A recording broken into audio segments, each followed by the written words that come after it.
Hello, Andrew here. Welcome to catskullGameing. Today we're going to be looking at Dice Battle Person, the Yahtzee Dice Battler that I'm currently working on. So last week I was talking about the visual and artistic direction. I'm trying to get something that was just better than it was, because the Game Jam is such a good experience. It's so good. If you've never done a Game Jam, I highly recommend it. Do a week one, don't do a 48 hour, those things sound insane. But take a week or two and make a game with some people. It's a lot of fun.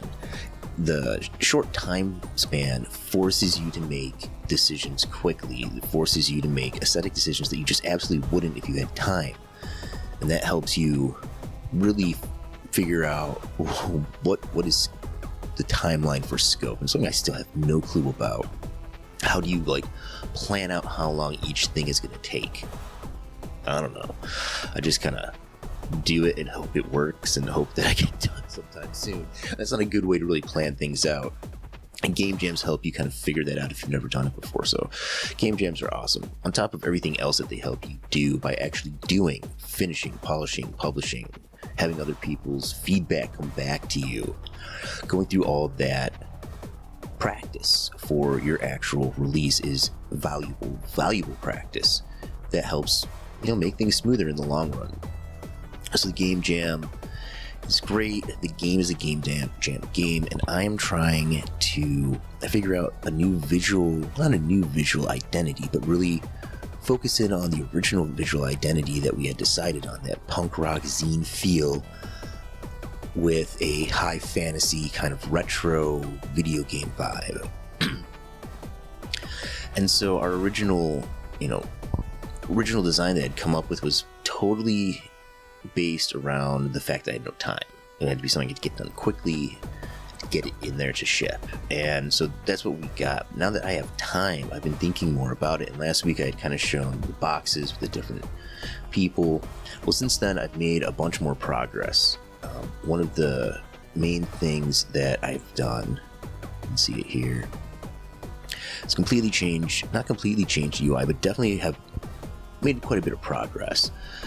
First thing, we have these two screens now. You have this monster screen still, where you can have text or something describing the monster, what they're doing, but not important. This is just useless stuff. It's like the text in the Matrix. It's a visual element, not meant for really reading and consuming, though it could be used to hide information and secrets, which I find interesting.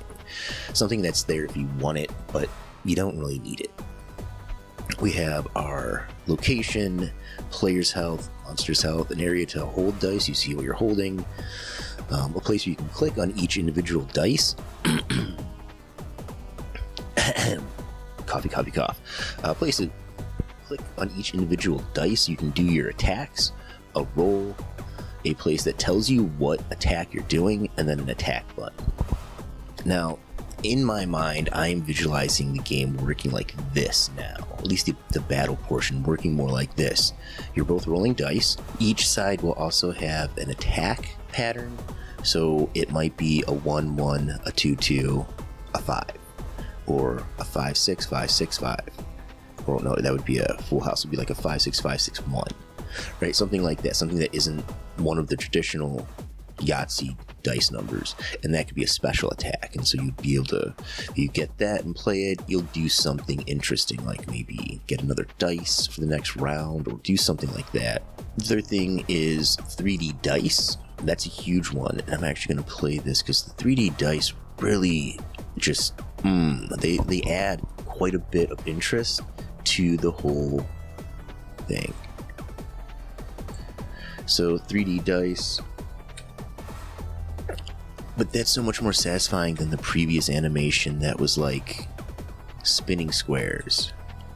But the thing that's the thing that I find interesting is, because it's 3D dice, we now have this dice box and the ability for dice to land on top of each other, which gave me the idea that maybe we could incorporate some kind of tap or slapping or tilt function, kind of like a pinball, where you can hit the box to knock those dice off and try to keep the original numbers or not. We could shrink the size of the box so that you have to tap like pretty much every round you have to tap a lot.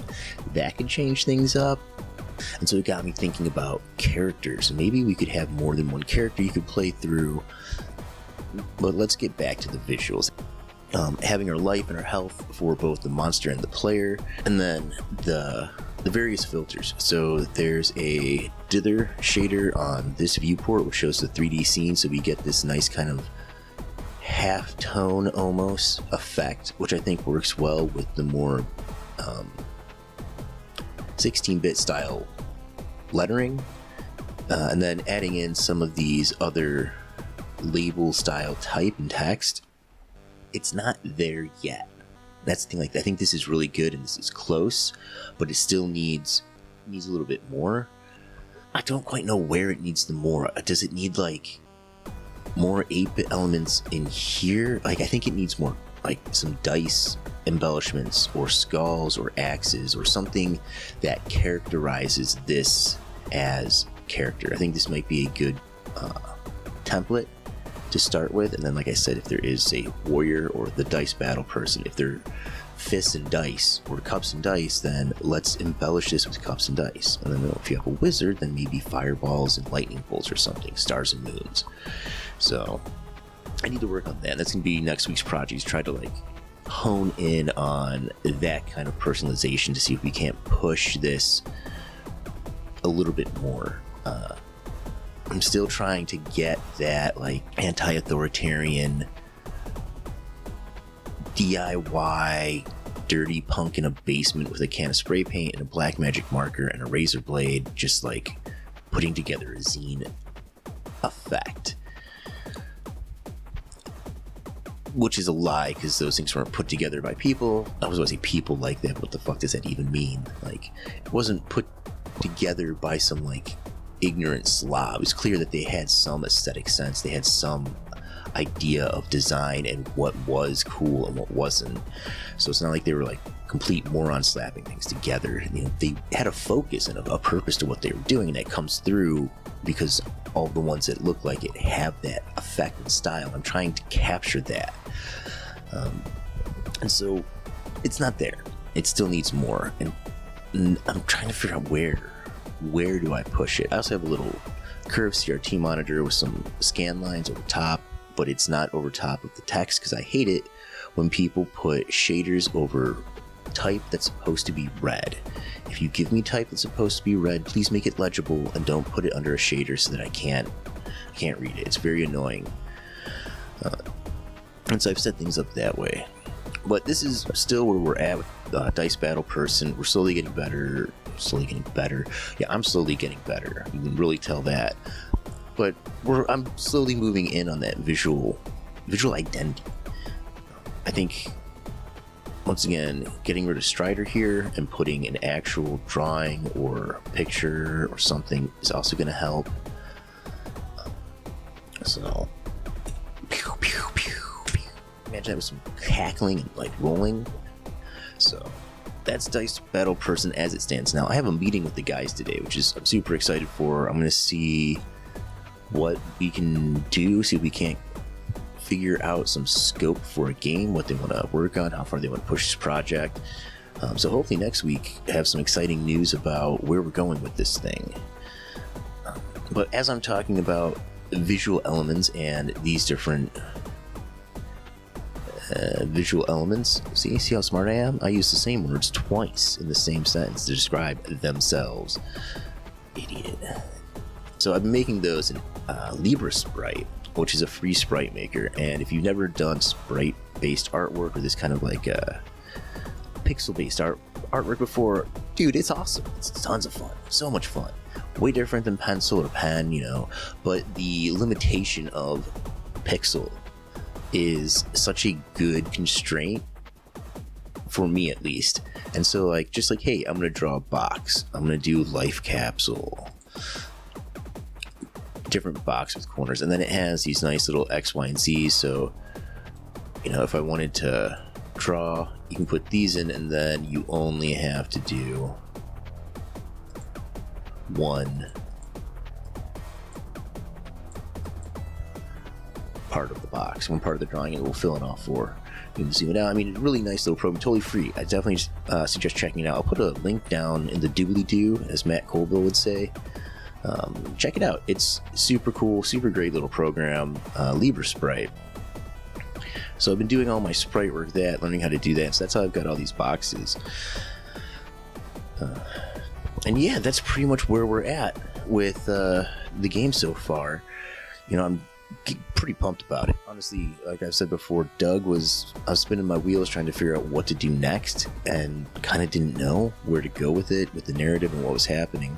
But with Dice Battle Person, because we have a start and an end, now it's just filling in, and that seems more manageable. That seems like something that, I can polish this wherever. Which I can, but I think I can. And that just opens the floodgate of ideas of things that I could do, and then trying to figure out like which ones should I do, and which ones will work with this style, these elements, to really push the engagement with the player. Because that's the other part, is I'm trying to figure out how do I get better player engagement. Really looking at Latro as kind of a case study in how it was able to grab player attention. Because you think about the basics of Blatro, you are clicking buttons to watch number go up. It's like a board game in that way. It's like a heavy euro, which I love. You're doing stuff to watch a line go up, watch a piece move up on a track, watch a number get bigger. And that is very, very satisfying. I think if we can do something like that with Dice Battle Person, where you're rolling dice, you can watch your damage number go up, and it goes up, and you can do things to make it bigger and bigger to an absurd level. Because I think that's the other secret of Blatro, is NaN-F, or mathematical scientific notation for numbers so big, is powerful. And I'm trying to figure out, I'm not trying to figure out, but I'm also thinking about those elements. And I think we'll see what the guys say, but I think we got something really cool here. I think it's worth investigating. But that's it for me this week. Thank you guys for checking out Dice Battle Person. I am Andrew. This is catskullGameing, and I also play a puzzle game every Sunday. I'm currently playing Lorelei and the Laser Eye. I am like at about 80. I think I'm at like 90% done with it. The truth is at 90. If you played the game, you know what that means. But it's an amazing puzzle game, really good, and I am so excited to be done with it because it's great. But I want to know what the hell's going on. I'm doing that every Sunday at 7 Eastern Time.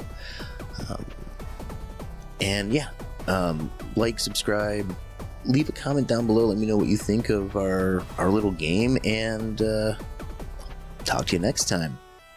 Bye.